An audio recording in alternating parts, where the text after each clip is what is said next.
जिस कारण हम उनका अभिनंदन नहीं कर सकते। तो सफाई व्यवस्था, लाइट व्यवस्था ये होना चाहिए। रोने से कुछ नहीं होगा। जनता को, सभी पार्षदों को जवाब देना है। और मुझे लग रहा है कि साल भर होते होते हम जो शहर की स्थिति है उसमें काफी कुछ सुधार करेंगे, चाहे वो बिजली की व्यवस्था हो, चाहे पानी की व्यवस्था हो, चाहे सफाई की व्यवस्था हो। जनता व्यापारियों के पास सामान जब खरीद जाती है तो वो जनता नेता के बारे में, अधिकारी कर्म सत्ता के बारे में चर्चा करती है कि ये सरकार कैसे चल रही है। अगर हम व्यापारियों को ही नाराज कर देंगे तो सरकार को जवाब देना बहुत मुश्किल हो जाएगा।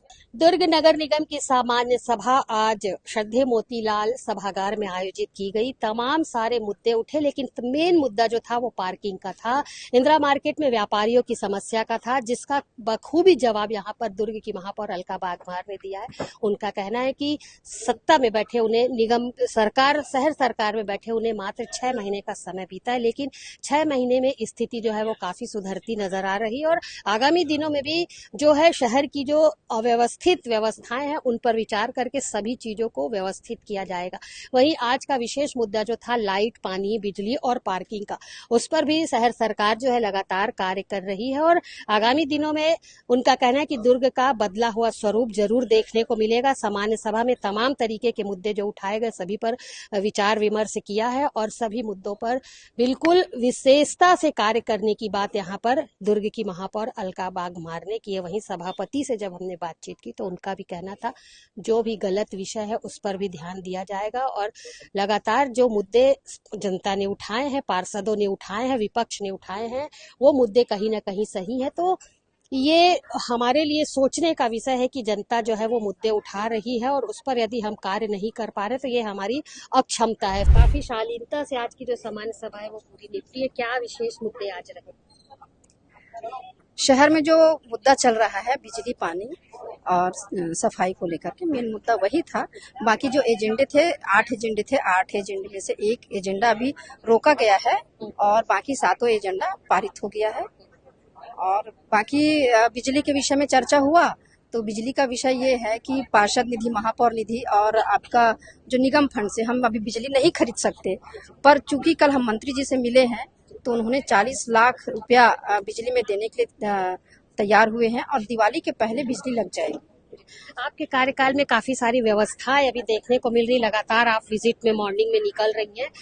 क्या कुछ बदलाव शहर में देखने को मिलेगा आपके कार्य? देखिए, अभी चूंकि हमको 5 से 6 महीना हो चुका है, 5-6 महीने में हम एक स्तर पर आने की कोशिश कर रहे हैं और कामयाब भी हो रहे हैं। और मुझे लग रहा है कि साल भर होते होते हम जो शहर की स्थिति है उसमें काफी कुछ सुधार करेंगे, चाहे वो बिजली की व्यवस्था हो, चाहे पानी की व्यवस्था हो, चाहे सफाई की व्यवस्था हो। हम एक उसको लेवल पर ले आएंगे कि किसी को समस्या ना हो। देखिए, 100% तो किसी को समस्या नहीं होगी, ऐसा नहीं हो सकता, पर एक इतना स्तर ले आएंगे कि समस्या का समाधान हो जाएगा। प्लस हम दुर्ग नगर निगम के लिए बहुत जैसे मल्टी लेवल पार्किंग का है और आपका एसटीपी है, एसटीपी का तो टेंडर भी हो चुका है। तो ये बड़े प्रोजेक्ट हैं, बड़े प्रोजेक्ट में भी हम काम कर रहे हैं। और नगरोत्थान में भी 40 करोड़ आया है। तो नगरोत्थान का काम भी जल्दी ही चालू हो जाएगा, जैसे टेंडर होगा उसका काम भी जल्द चालू हो जाएगा। ड्रोन से सर्वेक्षण किया जाएगा, ड्रोन से, तो उस पर कुछ विचार सहमति बनी? देखिए, इस पर हम अभी विचार नहीं किए हैं। हमने एक देखा है, डेमो देखा है कि ड्रोन से हमको क्या क्या बेनिफिट हो सकता है, पर इस पर बैठ के विचार करेंगे तभी हम इस पर बात करेंगे। एक्चुअली क्या हुआ, सामान्य सभा पहली बार हुई है जब से हमारी परिषद है। 3 सामान्य सभा हुई है जिसमें 2 विशेष सामान्य सभा है। आज प्रथम सामान्य सभा हुई है तो प्रश्न उत्तर लगा था, उसमें पार्षदों ने अपना क्वेश्चन किया। प्रश्न उत्तर 1 घंटे का रहता है तो कई पार्षदों का जवाब नहीं, क्वेश्चन नहीं हो पाता, इसीलिए। और आज कांग्रेस के नेता भी आ रहे हैं तो उन लोग वहाँ चल दिए तो सामान्य सभा टाइप लगा नहीं, क्योंकि उन लोग जल्दी चल दिए थे। मगर शहर के विषय में बात हुई है और अधिकारियों को भी निर्देश किया गया कि पार्षदों की समस्या पे ध्यान दें। यदि आपका कोई भी सोच, मगर पार्षद को, जनता को जवाब देना है तो आपको उनका कार्य करना पड़ेगा। और बड़ा दुखद का विषय है कि सत्ता पक्ष के पार्षदों ने भी आके बता रहे हैं कि अपने मंच में बोले हैं उन्होंने कि सफाई और लाइट की व्यवस्था का समस्या है, मगर ये समस्या का समाधान जनता तो नहीं समझेगी, इनका समाधान करना पड़ेगा। सर, पर कहाँ तक सही मानते हैं कि सत्ता पक्ष के पार्षद ही आज सफाई की व्यवस्था को लेकर और तमाम व्यवस्था को लेकर जो है प्रश्न उठा रहे हैं, ये कहाँ तक के सही? बिल्कुल गलत है। अधिकारियों में अंकुश होना चाहिए।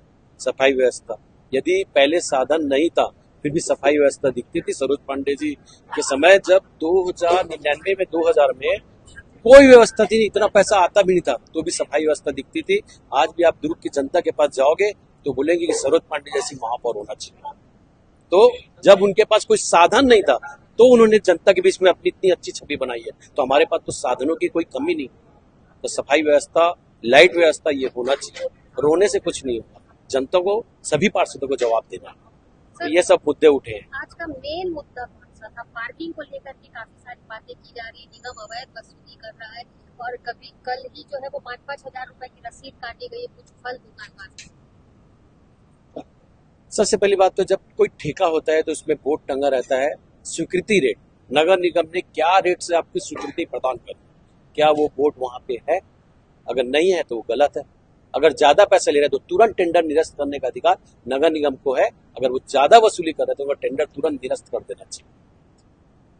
व्यापारी भी लोग अभी कुछ दिन पहले आए थे, आक्रोश थे बहुत, तो ये गलत बात है। जनता को जवाब देना है और व्यापारी तो रीढ़ की हड्डी होती है, क्योंकि जनता व्यापारियों के पास सामान जब खरीद जाती है तो वो जनता नेता के बारे में, अधिकारी सत्ता के बारे में चर्चा करती है कि ये सरकार कैसे चल रही है। अगर हम व्यापारियों को ही नाराज कर देंगे तो सरकार को जवाब देना बहुत मुश्किल हो जाएगा। व्यापारी आक्रोशित होकर के आए थे, फिर एक मीटिंग हुई, अंदर में कुछ बातें हुई, जिसके बाद से जो लोग थे वो शांत हो गए, जो विरोध कर रहे थे वो लोग शांत हो गए और एकाएक बड़े व्यापारियों ने आकर के उन्हें शांत कर दिया। तो अंदर ऐसी क्या बात हुई? नहीं, ऐसा नहीं है, क्योंकि मैं भी उसी क्षेत्र का पार्षद हूँ। महापौर के द्वारा आश्वासन दिया गया है कि जो जो आपकी समस्या है उसका तत्काल समाधान किया जाएगा। 5,000 वसूली जहाँ पर हुई है वहाँ पर जिन लोगों से की है आगे दुकान लगा कर उन्हें की, लेकिन और जो पूरी लाइन हमने देखी, विजिट किया है कल ही, पूरी लाइन जो है वो बाहर व्यापारी लोग अपना दुकान किए, तो छोटे व्यापारियों पे ही कार्यवाही क्यों? नहीं, अधिकारियों के बीच में चाहे वो अमीर हो चाहे गरीब हो, सब पे बराबर की कार्रवाई करना चाहिए। अगर 20 अतिक्रमणकारी या एक ही अतिक्रमणकारी को हटाने जा रहा है तो वो गलत है। कार्रवाई हो तो सब पे हो। सर, सभा के अंत में हम सुन पा रहे थे कि पार्षदों के टारगेट को लेकर कुछ बात, थोड़ा सा एक बार बताएंगे? मैं समझा नहीं आपका प्रश्न।